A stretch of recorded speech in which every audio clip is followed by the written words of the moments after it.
World কাপের সেমিফাইনালসে West ইন্ডিজকে টি-20-র সবচেয়ে যে কোনো দলের জন্য ভয়াবহ থ্রেটনিং যে দলটা, যারা এবারের বিশ্বকাপের স্বাগতিক, তাদেরকে বিশ্বকাপ থেকে বিদায় করে দিয়ে প্রোটিয়ারা, চোকার্সরা, যারা শেষ পর্যন্ত পারে না, স্নায়ুর যে যুদ্ধ, সেই যুদ্ধে পরাজিত সৈনিকের বারবার যে নামটা আসে, সেটা যখন প্রোটিয়া দলটার সাথে অনেক বেশি জড়িয়ে যায়, সেই দল অবস্থান করে নিয়েছে টানা 7 জয়ে ওয়ার্ল্ড কাপের সেমিফাইনালসে। সবচেয়ে ইন্টারেস্টিং পার্ট যেটা, চাপ জয় করা, ক্লোজ ম্যাচেস জেতা, এবং এবারের বিশ্বকাপে যেই দক্ষিণ আফ্রিকাকে নিয়ে যত ধরনের ইকুয়েশন হোক না কেন, সেমিফাইনাল, ফাইনাল, শিরোপা জেতার সব ইকুয়েশনের বাইরে থাকা যেই দলটা, সেই দলটাই করে দেখাচ্ছে একটার পর একটা ম্যাচে অসম্ভবকে সম্ভবে পরিণত করা। আমাদের খেয়াল করি, এই ম্যাচে এমন একটা সিচুয়েশন ছিল যখন মনে হচ্ছিল ওয়েস্ট ইন্ডিজ যেন জিতেই যাচ্ছে। এমন একটা পরিস্থিতি তৈরি হলো যখন সেই বৃষ্টি আসলো দ্বিতীয় ওভারে। দক্ষিণ আফ্রিকা শুরুর ওভারটা খুব দারুণ ছিল, প্রথম ওভারেই ব্যাটিং ইনিংসের 12 রান তুলে নিল। আন্দ্রে রাসেল সেকেন্ড ওভার করতে এলেন এবং সেই ওভারেই তিনি সর্বনাশ অনেকটা করেই ফেলেছিলেন, 1 ওভারে 2 উইকেট। প্রোটিয়াদের স্কোর যখন 1 ওভারে 2 উইকেট হারিয়ে মোটামুটি একটা ভদ্রস্ত বা অভদ্রস্ত জায়গায় যাবে কি যাবে না, সেই নিশ্চয়তা বা অনিশ্চয়তার পথে, ঠিক তখন বৃষ্টি নামে। এবং এই বৃষ্টি কতক্ষণ স্থায়ী হবে কেউ বুঝতে পারছিল না, খুব বেশিক্ষণ থাকেনি। এন্টিগার বৃষ্টি সেরেছে খুব দ্রুত, আউটফিল্ড ভিজা ছিল, সেই আউটফিল্ড শুকিয়ে ম্যাচ করিয়েছে 17 ওভারে 123 রানের টার্গেট। সেই টার্গেট চেজ করতে গিয়ে কখনো পার্টনারশিপ টুকটাক ভাবে হলেও নিয়মিত বিরতিতে প্রোটিয়ারা উইকেট হারিয়েছে। যখন 30 বলে 29 রান প্রয়োজন, ঠিক তখন আমরা দেখেছি কতটুকু প্রেসারে তারা। যখন 12 বলে 13 রান প্রয়োজন, তখন আমরা দেখেছি ঠিক কতটা প্রেসারে তারা। 8 বলে যখন 11 রান প্রয়োজন, ঠিক তখনও প্রেসারটা ছিল। কিন্তু মার্কো ইয়ানসেন 14 বলে 21 রানের 150 স্ট্রাইক রেটের ইনিংসটা খেলে সব প্রেসারকে তুড়ি মেরে ক্যারিবিয়ান সাগরের জলে যেন ভাসিয়ে দিয়েছেন। এই ম্যাচে সবচেয়ে ইন্টারেস্টিং পার্ট কি?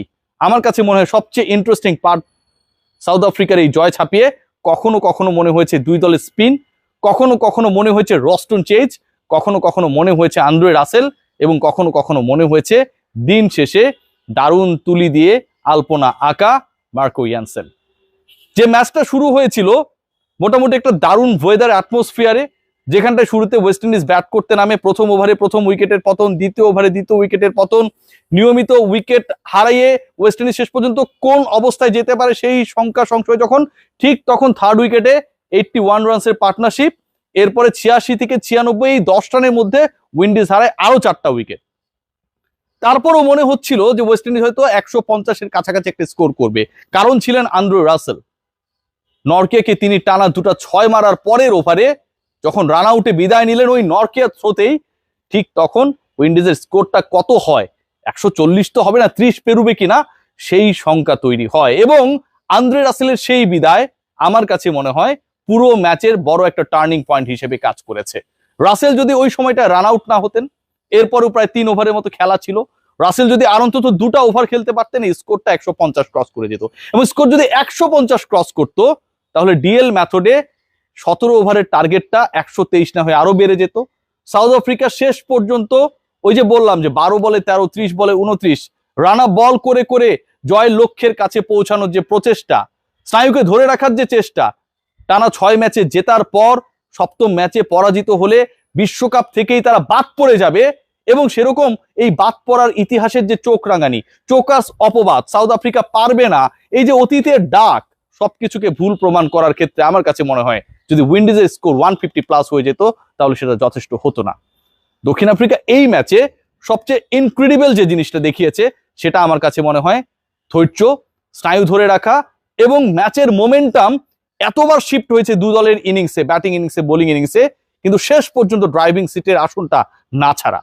আমরা যদি খেয়াল করে দেখি যে এই ম্যাচটা কিভাবে গড়িয়েছে, এই ম্যাচের যদি পুরো চিত্রনাট্য আমরা দেখার চেষ্টা করি, ডেভিড মিলার যখন আউট হয়ে গেলেন, স্টাফস যখন আউট হয়ে গেলেন, মার্করাম যখন আউট হয়ে গেলেন, ডিকক যখন আন্দ্রে রাসেলের পাতা ফাঁদে পা দিয়ে ওই বাউন্সার হিট করতে গিয়ে আউট হয়ে গেলেন, ঠিক তখন আসলে সাউথ আফ্রিকার জয়ের জন্য কে ছিলেন? ইয়ানসেন জেতাবেন, বাকিরা যখন পারছেন না একলা হাতে, তাও আবার যেই ম্যাচটা সেমিফাইনালে যাবার জন্য ডু অর ডাই, হেরে গেলে কোনো ইকুয়েশন বাকি থাকবে না, সেই জায়গায় দলটা যখন সাউথ আফ্রিকার, you are playing for South Africa, ঠিক তখন আমার কাছে মনে হয় এটা অবিশ্বাস্যই ঠেকে। কি অসাধারণ ক্রিকেট খেলেছে, কি অসাধারণ ক্রিকেটের ডিসপ্লে। পুরো টুর্নামেন্টে যদি আমরা দেখি, সপ্তম জয় টানা যেমন তুলে নিয়েছে, প্রেসার সিচুয়েশন রেগুলার বেসিসে তারা হ্যান্ডেল করেছে। বাংলাদেশের বিপক্ষে 113 ডিফেন্ড করেছে। যে ম্যাচটা একসময় মনেই হচ্ছিল বাংলাদেশ জিতে যাবে, সেই ম্যাচে শেষ পর্যন্ত সাউথ আফ্রিকার 4 রানের জয়। নেপালের বিপক্ষে মাত্র 115 রান যে দলটা করেছে, সেই দল শেষ পর্যন্ত, নেপাল যখন জয়ের পথে ছিল, তাদের এক্সপেরিয়েন্স, ধৈর্য, মোমেন্টাম শিফটিং এর জন্য যখন যাকে যেভাবে ব্যবহার করা দরকার, ঠিক সেই অ্যাপ্লিকেশনের দ্বারা মাত্র 1 রানের জয়। ভেবে দেখুন, বাংলাদেশের বিপক্ষে 4 রানের জয়, নেপালের বিপক্ষে 1 রানের জয়। সেমিফাইনালসে যাবার যখন সমীকরণ সামনে দাঁড়ালো, ওয়েস্ট ইন্ডিজের বিপক্ষে যখন ডু অর ডাই ম্যাচ, ঠিক সেই সময়টায় তাদের সামনে লক্ষ্যটা হচ্ছে 12 বলে 13 রান, 30 বলে 29 রান, 17 ওভারে 123 রান। দ্বিতীয় ওভারে টানা 2 উইকেট হারানো দলটা, বৃষ্টি নামা দলটা, যে বৃষ্টি নামলেই সাউথ আফ্রিকার জন্য কিছু একটা অপেক্ষা করে যে দক্ষিণ আফ্রিকা হয়তো পারবে না, সাউথ আফ্রিকাকে যেন প্রতিপক্ষ না, টুর্নামেন্ট থেকে বের করে দেওয়ার জন্যই বিধাতা বৃষ্টির আগমন ঘটিয়েছে।